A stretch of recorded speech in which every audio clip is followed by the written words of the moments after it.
This one is kind of an ambitious topic. In this video, I am going to blitz through all of the basic building blocks of a story. I call this the writer's toolkit. Hi, my name is Mare. I am a writer and a freelance book editor. I'm on Fiverr, so if you want me to edit your books, check out the link below. I do developmental edits, and also don't forget to subscribe to my channel and like this video if you enjoy it. This toolkit was developed to answer my client's question, what should I know before I sit down to write? This is a tricky question because writers vary so much in what they want to know about their story before they sit down to write. On the spectrum from pantsers to plotters, there are people who don't want to know very much and they don't know where the story is going to go, but they want to find out on the page. But unless you're that kind of extreme pantser type of writer, a toolkit like this could really come in handy. And for this client specifically, they wanted to be able to just sit down at the page and write a story that they believed in but didn't know every detail about. So this was kind of that midway mark between a pantser and a plotter. And so it is the story essentials, the story basics. In the writer's toolkit that I developed, there are 6 things. The first element that comes up for me is character. What are the character basics that you need to know? There are 5 things, and these things can all have their own video, but this is an overview. Here's your toolkit. The 5 things are flaw, lie, want, goal, and need. The flaw, of course, is the thing that the character starts with that is sort of wrong with them, that they need to overcome as the story goes on. This could be a fear, this could be a bad behavior, but it's all based on the backstory moment that scarred them in some way that they need to work through, get over, or change because it's actually an unhealthy behavior that's a coping mechanism. So there's this flaw. The next thing is a want, which is often a good desire that the hero will have that will kind of push them towards their goal. Want could be something like family, love, belonging, safety. They're not bad things most of the time, but a character is going to be driven by this kind of internal sense emotionally of what they want. And then they are going to turn that want into a goal. They're going to go after something tangible that they believe can fulfill the want, right? So if the goal is safety, they might think that they need to get to a certain location. This goal drives the whole story. So if you figure out character, if you figure out who they are, what they want, and then the specific thing that they think is going to achieve that want, then a story starts coming together. And then there's the lie or the misbelief and the need or the lesson pair. Different writing craft resources use different names to talk about these things, but they're talking about the same thing. When they talk about the lie or the misbelief, this is a false belief that the character has about the world that is essentially the opposite of the book's theme. So whatever this belief is, it's not true, and they're going to learn that over the course of the story. The need is the thing that they're lacking. It's the truth about the world that they don't know yet, so it's also called the lesson. And so when they find this thing or learn this thing, this allows them to actually achieve the thing that they want, or it will allow them to become a whole person. So those are your character basics.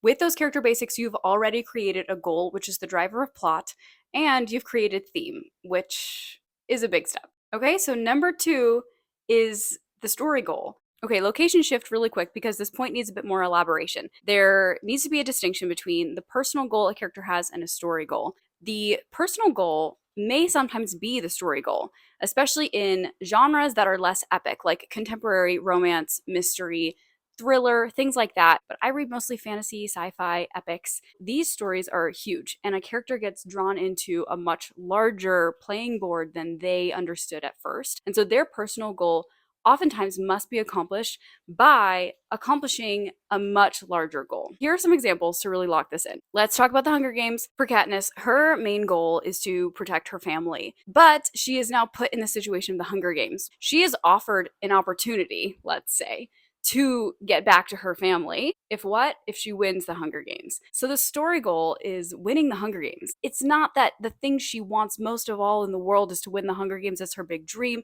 That is not the case. She doesn't care about the Hunger Games. She cares about her family. In order to get back to her family, she must do this thing that has much larger stakes and implications. The story goal draws the character into a world and a conflict and a playing board that has already been going on before the character knew about it. Let's take another example. This one, hopefully a lot of you have read, but it's a really great book. It's called Red Rising. Darrow has a personal goal, which is to become a gold, to completely infiltrate the gold system. And the way he has to do that is by going through the Institute, which is essentially another trial plot similar to the Hunger Games. To achieve his personal goal of being able to topple gold society, he must win and survive and rise to leadership in these house games in the Institute. His story goal is different than his real goal, but the story goal helps him to achieve his real goal. So he's got to do it. It falls on his shoulders. So you've got a character. They want something. They've found a way that they think they can achieve this thing. Someone will try and stop them because whatever they want, someone else does not want to allow.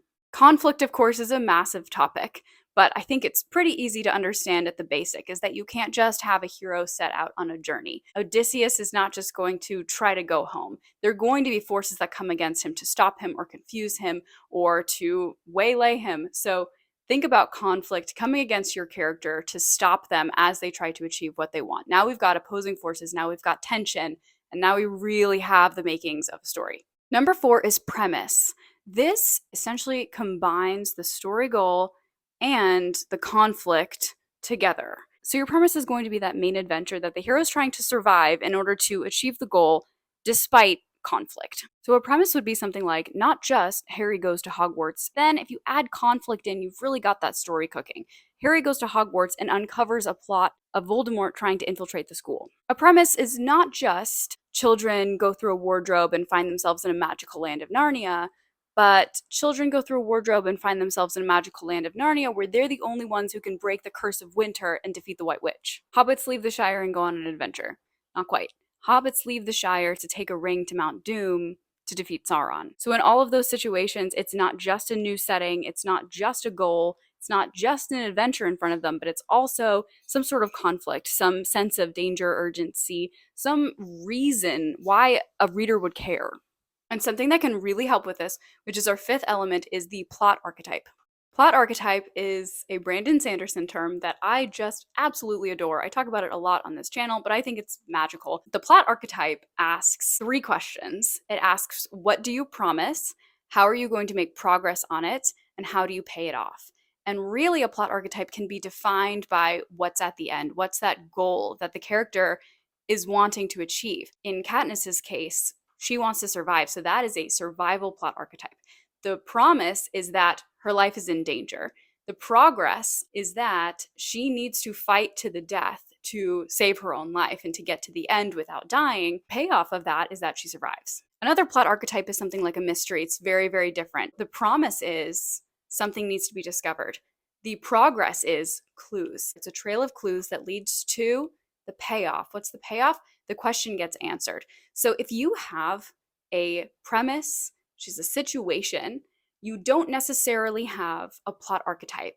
But if you add the goal and then you add a way for the character to achieve progress on the goal until they eventually achieve it, then you have a plot archetype and pretty much you've got a plot. The last thing in the toolkit for me is structure. So this gets a little bit more detailed, right? So every step of this toolkit takes you a little bit deeper into story. And so now we've really got all of our basics, but structure asks, can we get a little bit more specific before we sit down to write?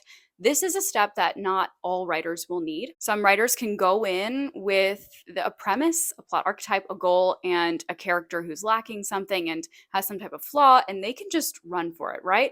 And that's great, but you may need a little bit more structure to your writing. We're going super, super broad here. I mean tent posts, holding up your story. Personally, I love Save the Cat. What is most helpful to me about Save the Cat is the idea of segmenting your book into 4 acts. And so you have 4 parts you need to worry about with a big change in the middle. We are asking what happens at each moment that kicks off a new chunk and what is the major point of each 4 chunks. Here are the structural items that I think should be in your toolkit. The inciting incident. That is the thing that's going to push off your story into the adventure. So you're going to need that for sure. That's probably the most important story element, right? That determines, do you even have a story? The second structural thing you'll want to have is the fun and games portion of the story, which comes right after the inciting incident. And basically what that is your premise statement. That's children are lost in Narnia. That's Harry goes to wizarding school. So what we see in that portion of the book is wizarding school. So whatever the back blurb cover of your book would say, make good on that right here. The third structural thing is the midpoint. At the midpoint, something changes. Danger encroaches, urgency increases usually. Sometimes the story twists in some way, a secret is discovered. Sometimes fun midpoints can rocket the story in a different direction, or sometimes they can just make really serious progress on what's already been developed that they haven't had to deal with in as serious of a way before. You can do a lot with a midpoint. It's a really, really fun moment. Then you'll want to know how the third quarter is different from the second quarter. This section is called The Bad Guys Close In and Save the Cat, and that really just goes to show you that at this point in the book, the villain or the antagonistic force or the conflict is going to move in and try to prevent the main character from achieving the goal. Differentiating the third quarter from Act 3, which is the last quarter, is this all is lost moment and the aha moment, wherein the character has their worst moment practically in the story and they get completely emotionally defeated. And that is when they realize the lesson of the story and they gain a new understanding of reality that allows them to win at the end of the day. The second to last thing you might want to know is your finale. The finale is a huge moment and it should not be random. It should be the thing that the entire plot led up to, the final challenge to achieve the goal. This is where conflict comes to a head and the antagonist is going to be right there on scene, ready to prevent the protagonist from doing whatever they need to do. And then your last point for structure, if you want to think about structure at this point, is of course your ending. How are things going to end? Do you have an image you want to leave the reader with? Do you have some sense of what would be a satisfying conclusion to this journey that you have set the character on? Okay, there it is. Those are the writer's toolkit elements. If you want to sit down and write a story, probably you'd be pretty set if that's all you knew. And if you do have these things, you have a real story. But if you're at the stage of planning or starting your draft or anything like that, these are some good things to check. Do I have all of the items I need in my toolkit before I embark on this story? Let me know what kind of writer you are and what level of detail you like to have in your writing before you sit down to start. Is this toolkit overkill? Not flesh out enough? Where do you land? That's all for this video. Thanks so much for watching. Hope this was interesting or instructive. See you in the next video. Bye.